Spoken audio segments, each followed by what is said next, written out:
Hi, good evening, and welcome to this webinar and update on the Portugal Golden Visa. We're just waiting for people to join. It's just come right up to 6 o'clock GMT, 7 o'clock in the rest of Europe. So we're just going to give it a couple of moments. There's loads of people joining. We've got over 200 people registered for this webinar. So thank you very much for those who have joined, and hopefully the numbers will keep climbing. So we'll just give it a couple of more moments if you don't mind waiting, and then we can kick off. And sorry, my name is Robin Thornton, one of the hosts for this evening.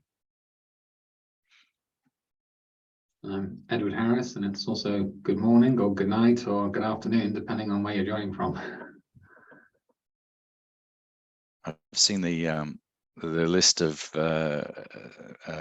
registrations, and I think we actually have covered the whole world this evening. So yeah, so if you've got a nice cup of coffee, or you've got a nice perhaps brandy, if it's that time of night.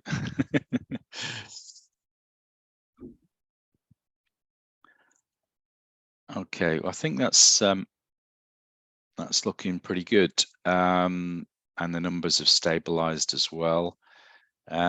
Ed, do you want to kick off? Is that a good time to start? Sure. Okay. So the first question already come in, so I was just having a quick read of that.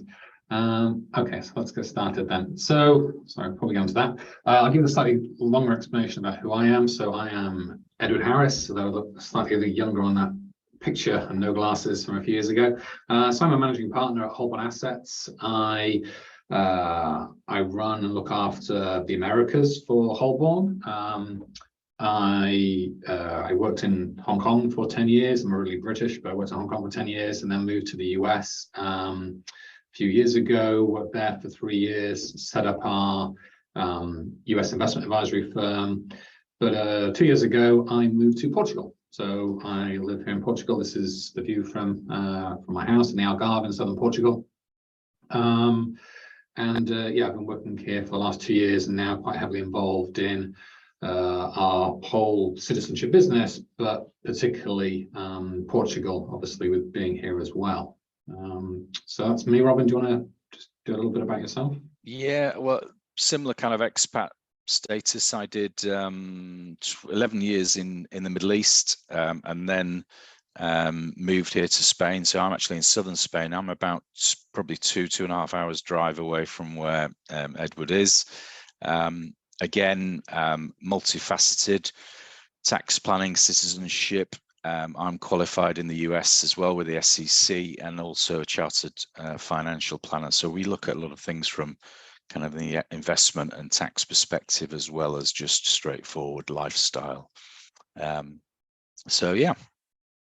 Okay, so that's about us personally. We'll just do one slide on Holborn Assets and who we are as a company.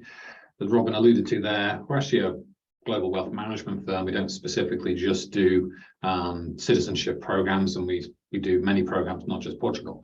So we've been going 25 years, 15 offices around the world, as I mentioned. I was in Hong Kong for many years. Robin was in the Middle East. So we have offices, Middle East, all over Southeast Asia, South Africa, so licensed in the States as well. So global coverage. So our core business is looking after assets and investments for clients. And so our main approach to citizenship has been based on, there's often an investment element to that, and that's sort of bridged us into this market.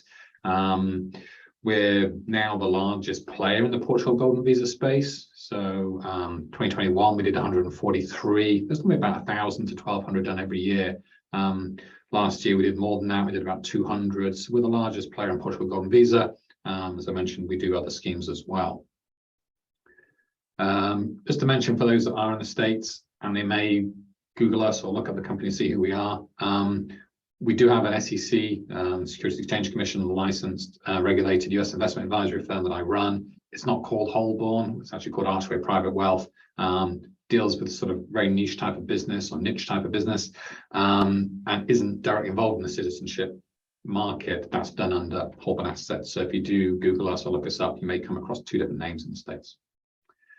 So just very briefly, I'm not going to go through this sort of line by line by any stretch, but just to give you a sort of broad picture, as I mentioned, we don't just do Portugal Golden Visa. It has been one of the most popular programs.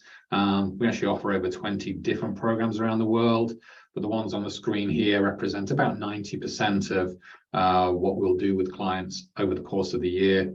So the citizenship programs on the left-hand side, that's where people are effectively buying a passport. That market is dominated really by the Caribbean islands, particularly St. Lucius and Kitts recently.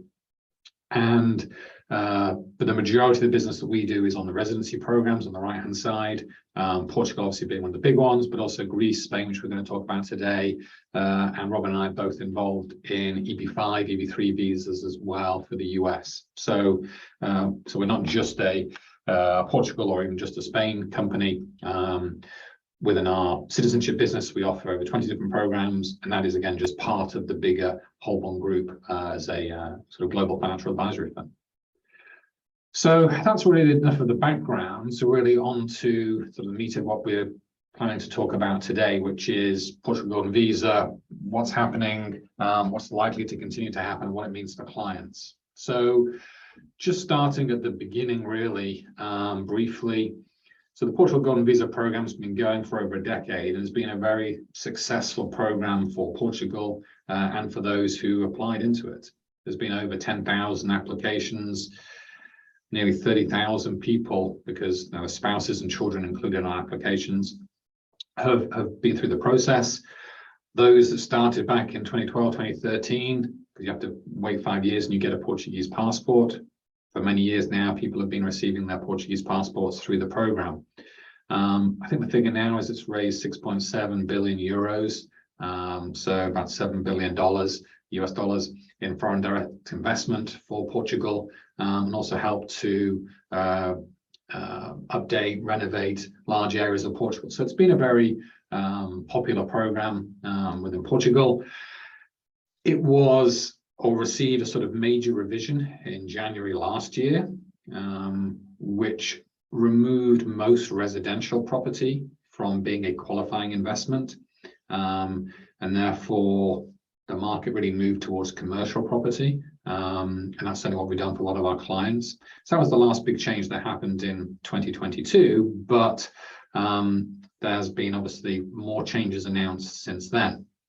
So I think that maybe it's just worth giving some context as to why the government is considering and has attempted to try and change things. So the house prices in Portugal have risen quite dramatically, certainly in Lisbon and Porto and the Algarve and some of the sort of the most popular areas. And the reason for that fundamentally has been bad planning, too much bureaucracy, inadequate investment by sort of local councils or Câmara as they're called, to deal with a rise in the population. Because as I mentioned, there's about 1,000 to 1,200 golden visas done every year. That's a small proportion of the total net migration into Portugal. So I dug these statistics out of the website called Eurostat. And very briefly, the green line going downwards is the number of people each year leaving Portugal. So this is typically Portuguese people leaving Portugal. So back in 2012, when the Golden Visa program started, about 55,000 people a year will be leaving Portugal. But that's gradually reduced as more and more people are deciding to stay here.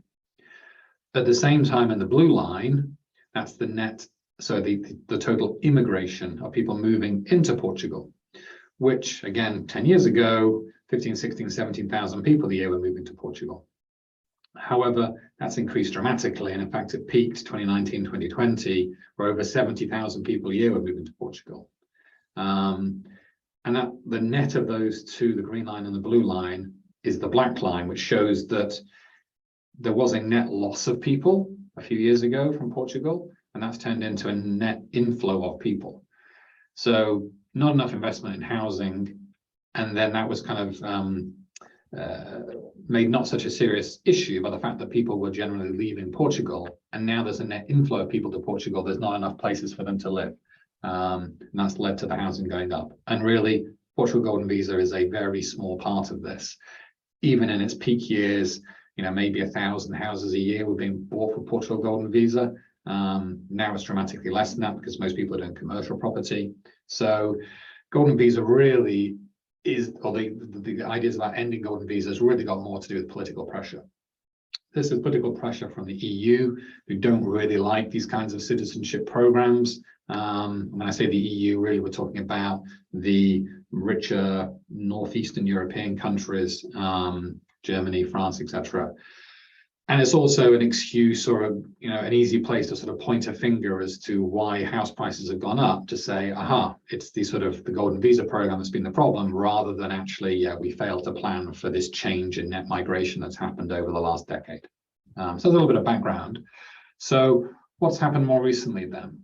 Well, really the first indication that there was changes afoot was in November last year, so 4 months ago. The Portuguese Prime Minister introduced a bill to Parliament saying, I want to end Portugal Golden Visa. However, it's slightly embarrassing for him because that bill was defeated, including his own party actually voted against him as well. So I don't think he'd quite researched how the rest of Portugal really felt about the Golden Visa. So that was defeated, and meant that there was therefore no change and things carried on.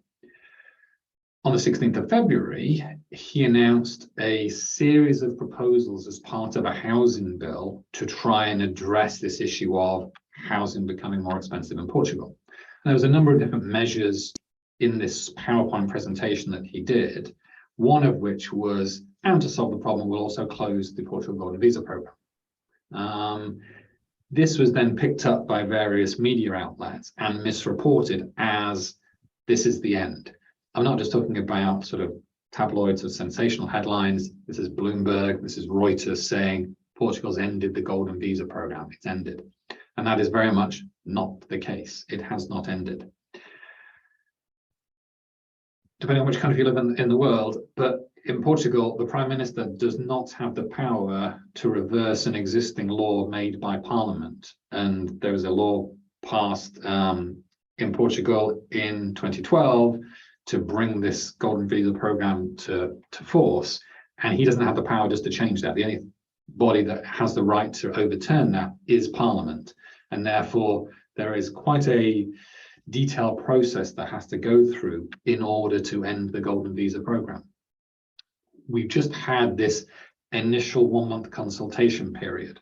So when the Prime Minister made his announcement on February the 16th, the 1-month consultation period is supposed to start, and therefore by March the 16th, they were going to come out with, okay, having consulted, this is the bill that we're going to introduce to Parliament. However, partway through that period, they realized that it wasn't going to have enough time, 1 month wasn't going to be enough, and they pushed the date back to the 30th of March. During this time, quite an important thing happened, which is on the 21st of March, the Portuguese president, not the Prime Minister, the president, made a statement, which was quite unusual, where he said that this housing bill was, and obviously in Portuguese, unfeasible and inoperable. Basically, it doesn't work. And in this interview, he also basically said that the government should never have brought this bill up. And it's important that he's made those statements because the president is required to sign any law into effect. So eventually, this bill is going to end up on his desk, and he has the ability to say yes or no as to whether this goes into law or not. And therefore, the government often takes into consideration his views on things before they even bring a bill, because they know if he doesn't like it, there's no point wasting time trying to take it through Parliament if they know that by the time it gets to the president, he's just going to say no. So it's sort of quite an important point that he has already come out and said he doesn't like this and he doesn't think it's able to work. There was anyway on the 30th a press conference by the government, so this was last Thursday, and one of the reasons why we timed the webinar for today, where they were supposed to come out with the details and results, and this is the new bill that's going to be taken to Parliament. But as a result of a lot of the objections and issues that there was really no additional detail given, and still no definitive timeline either. So we're actually still in a case where we're still waiting for more information and more of a timeline. So the best we can really deduce in terms of the timescales involved are, as I mentioned, this housing bill at some point, probably in the next few days, will emerge and will be sent to Parliament to be debated. It first has to go into committee stage, and it's actually more than one committee. And that is to do various things, but probably some of the important things for this are to establish if the proposals that the government is trying to make actually fit in with other Portuguese law and also fit in with the Portuguese constitution. So during that stage, whatever the government has proposed is, I think in this case, likely to be amended during that process to fit in with Portuguese laws and the Portuguese constitution. So most likely then a revised bill will come out of the committee stage and go to Parliament for 2 sets of votes. There's initially a general vote, then it goes back, if it passes, it goes back into another committee, which then prepares a final draft of the law and then goes into a second vote in Parliament. If it passes the second vote, then it goes to the president, which, as I mentioned before, can do various different things. He can say, yes, okay, it's going to become law, but we would expect there'd be some sort of transitionary period. So I mentioned that they made some significant changes in January of 2022. That was passed, I think, in February or March, and they didn't enact the actual changes. They said, okay, there's going to be a transition period, which lasted until the end of that year. So quite a long period to transition. So we'd expect there to be some sort of transitionary period, but we don't know how long that's going to be. He could say, yeah, okay, I approve it, but I want the Constitutional Court, so actually Constitutional Court, not count, to take a look at it and just be double check and make sure that it doesn't do anything that is against the constitution of the Portuguese country. That process would probably take about another month, maybe more. Or he could just say, no, I don't like it, and send it back to Parliament to have another go at it. So really, there's a lot of detail here, but what we're trying to say is very much this is not the end just because the Prime Minister comes out with a PowerPoint presentation to say, I'd like to introduce this bill. There are many steps to go through. Our best estimate, and this is obviously our best estimate based on the various law firms that we've spoken to and talked about it, is to go through this best case scenario. If it all went through with no issues, it would still take about 8 weeks from now. Our anticipation is that there would actually be several issues along the way because there have already been a lot of objections and a lot of constitutional challenges already raised.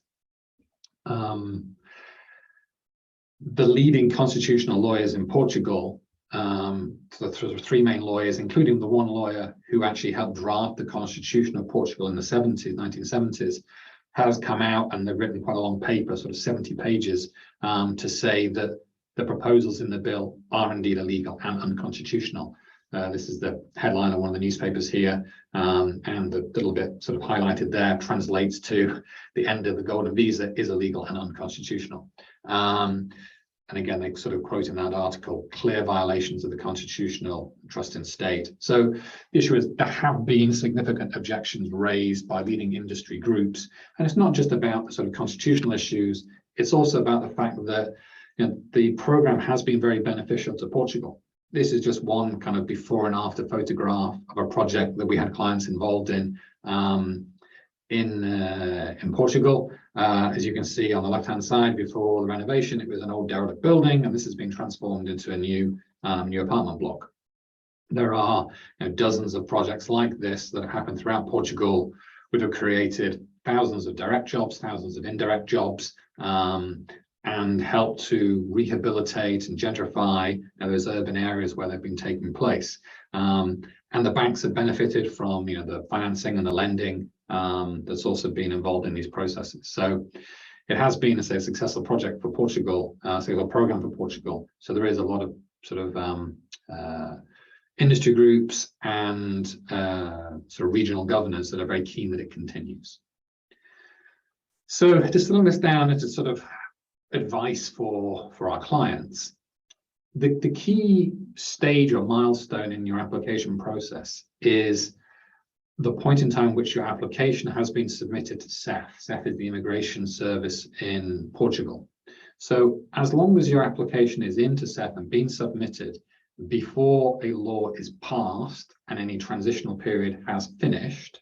And as long as you're in beforehand, then no matter what they do afterwards, you're already in under those existing rules and nothing that can change that.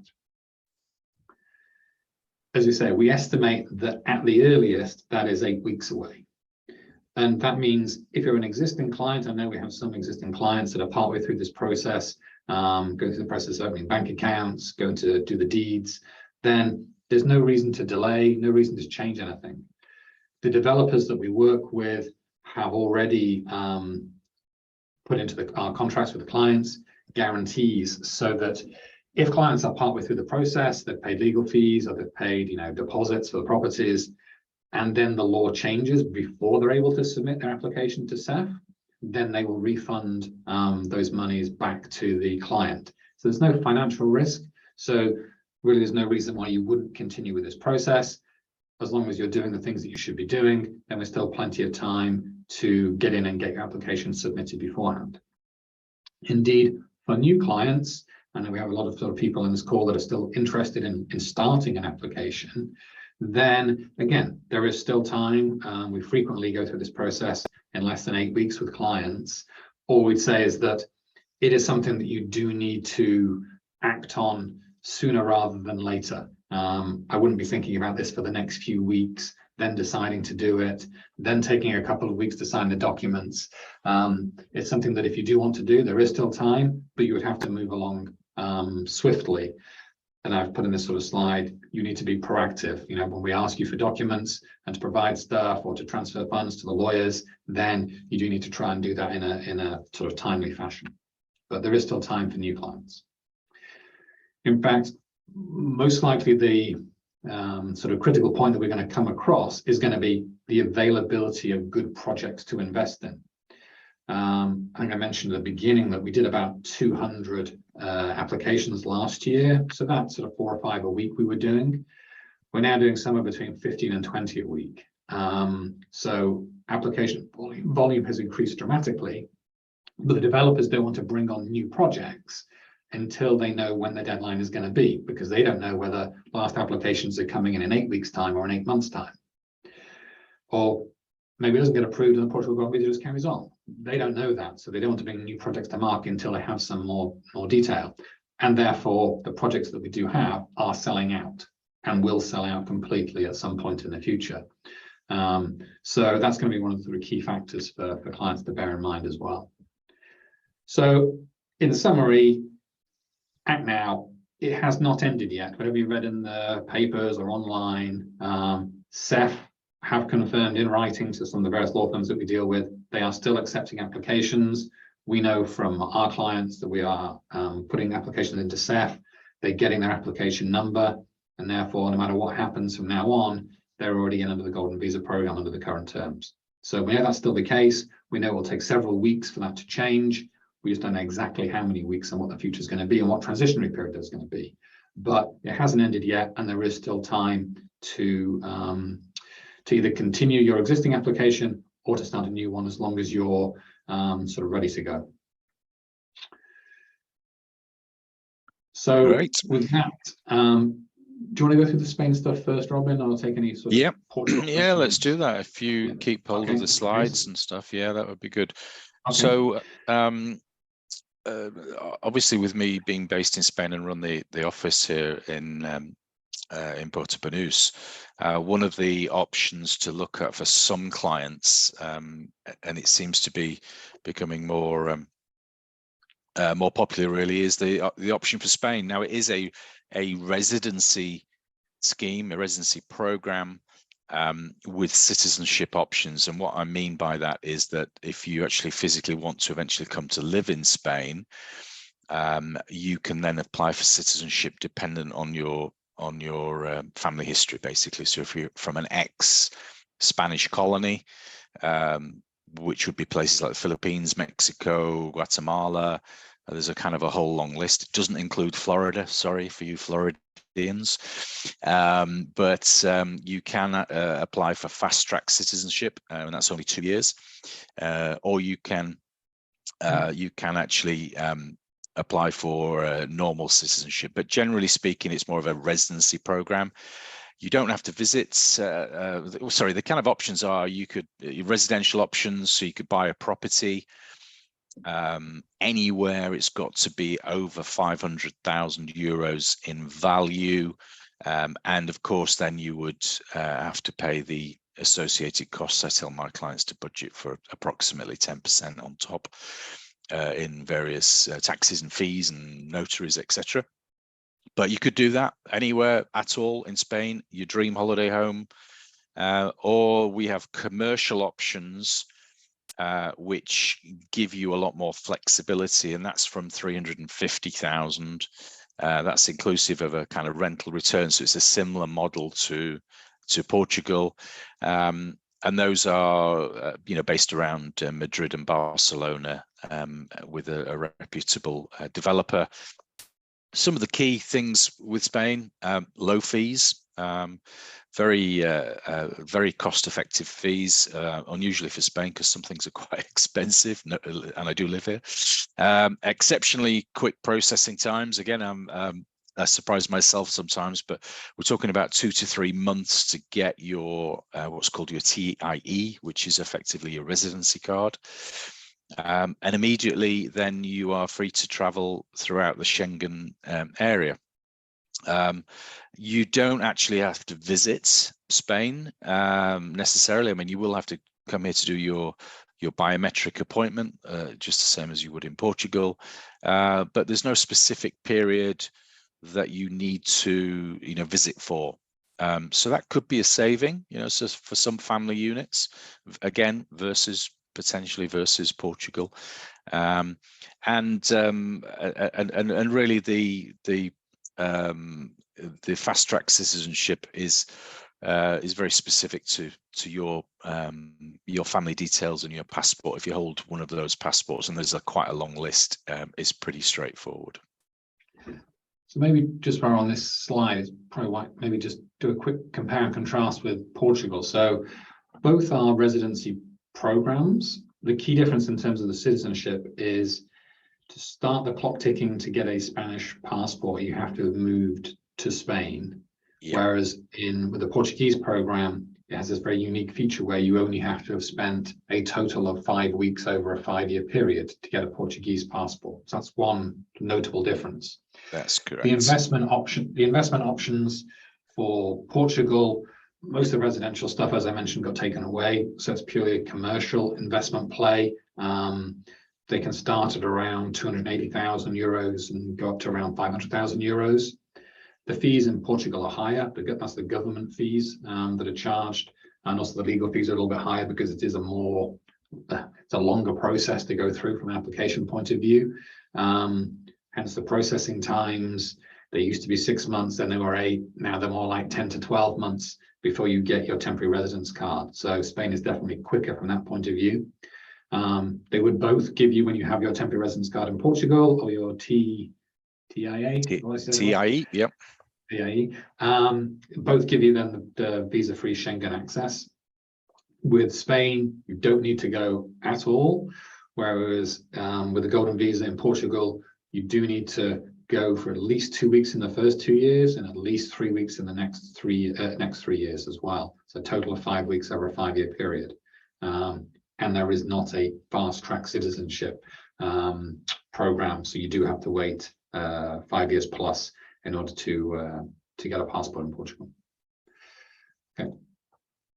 Yeah. Okay. So just to kind of give you a bit more detail on some of those options. So the residency option, like I said, is over 500,000. Client pays all the costs. They're typically in the Costa del Sol, or even up in the Costa Blanca. So that's the kind of Benidorm area, basically where property prices are higher and it's a nicer area to live. Or in the big cities, obviously the big cities like Sevilla, Madrid, Barcelona, all those kind of places.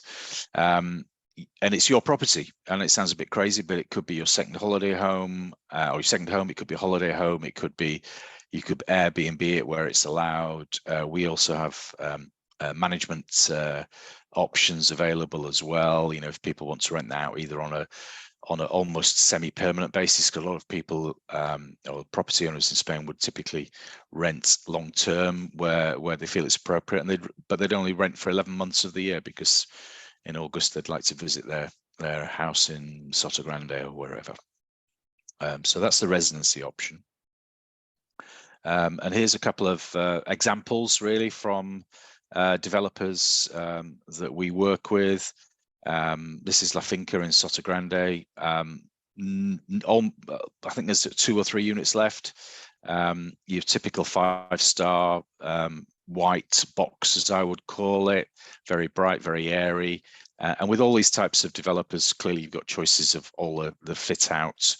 What they tend to do is, offer you a wide range of options if you get in early enough. Obviously, some of the final units are already finished and ready. They're key ready, basically. So that's one. This is another one, Pine Hill in Fuengirola, for example.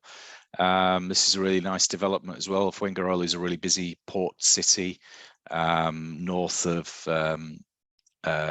Malaga. Not far from the airport, actually, about 30 minutes from the airport. And there's multiple options. There's no need to go through each one, but it kind of gives you a flavor of those. Now, this is the commercial option. So a lot of our clients come to us looking for some flexibility.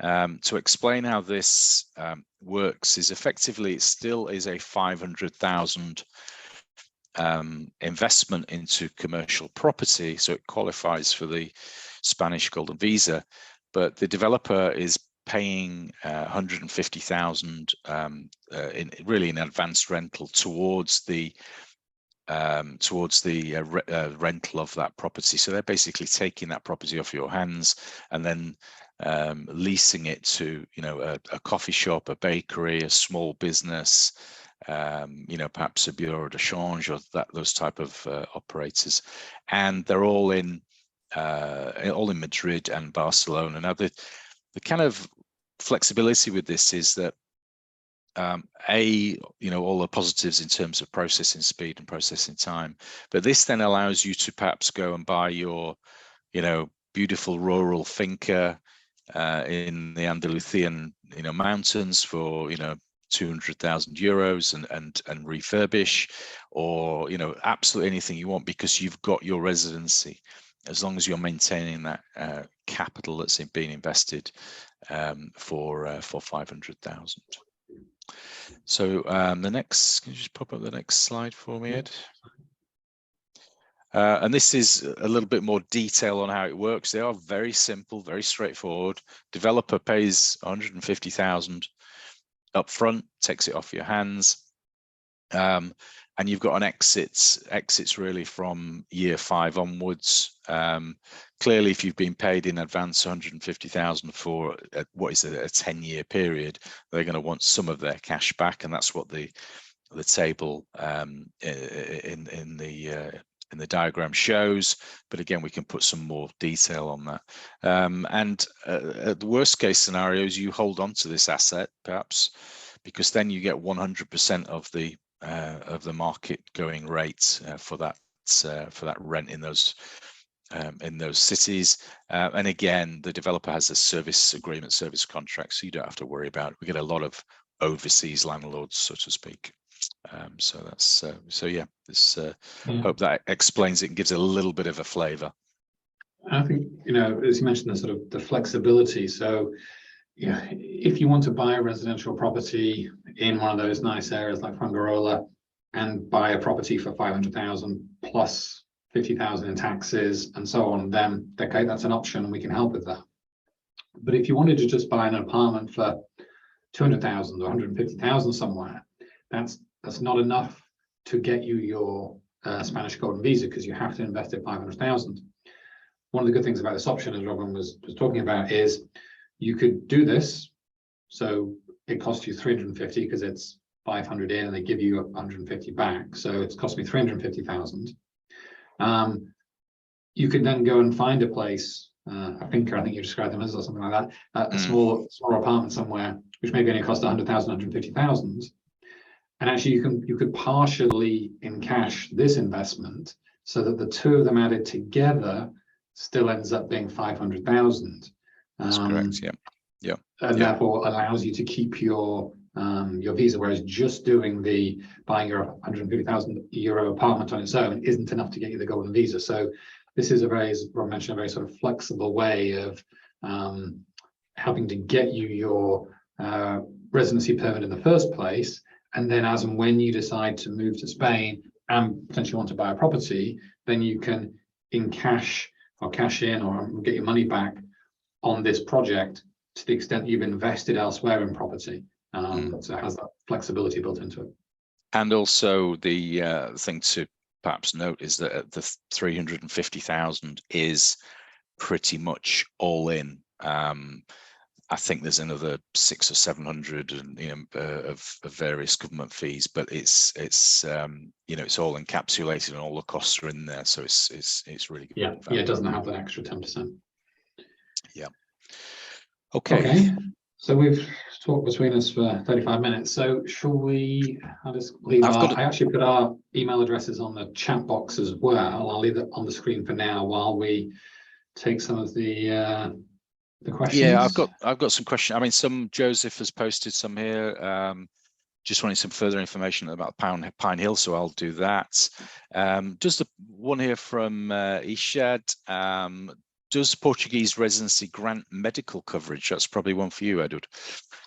Okay, so I'll do the Portuguese bit. So yes, when you become get your temporary residency card in Portugal, then that gives you the ability to use the free healthcare service, the free schools. You're effectively deemed to be a resident at that point, and you can use the free healthcare services, the free schools, as anybody else living in Portugal can with a appropriate visa. Yeah. Okay. I've got one here. I'm not sure. It's probably best for you to answer as well. What's the benefits comparing Spain versus Portugal to retire? Ooh, that's a tricky one. Is the red wine in Spain better than Portugal? I'm biased. I'm going to go for Portugal wine, but for retirement, Portugal has quite a favourable. Again, this isn't probably the environment to go through a very favourable tax program called non-habitual residency status. So for 10 years after you physically move here, so not necessarily when you apply for your golden visa, but when you actually move here, Portugal will only tax you on your Portuguese sourced income. So if you have rental property in Hong Kong, US, UK, wherever it happens to be, you're not going to have to pay taxes in Portugal on that. It does tax retirement income, but only at a flat rate of 10%. And then normally you would get that credited back to you in the country of origin.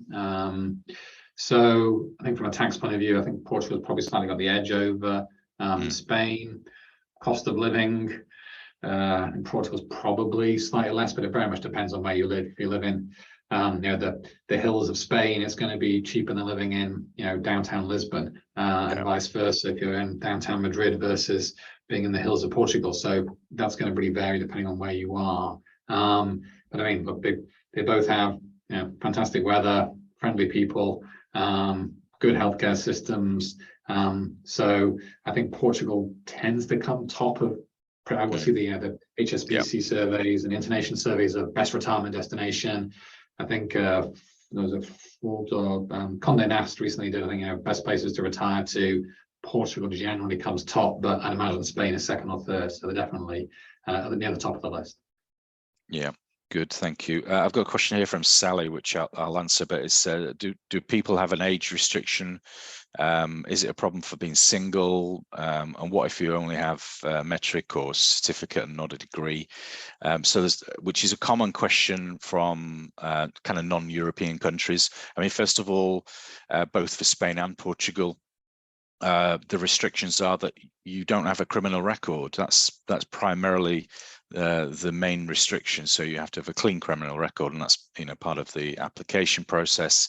There is no age restriction. In fact, there are age benefits to certain types of applications when you become to retirement age. So, for example, in Portugal, you can put your parents on the application, and your education is irrelevant, absolutely irrelevant, especially because we're in Europe. There's no there's no restrictions, and there's no bias towards those types of things.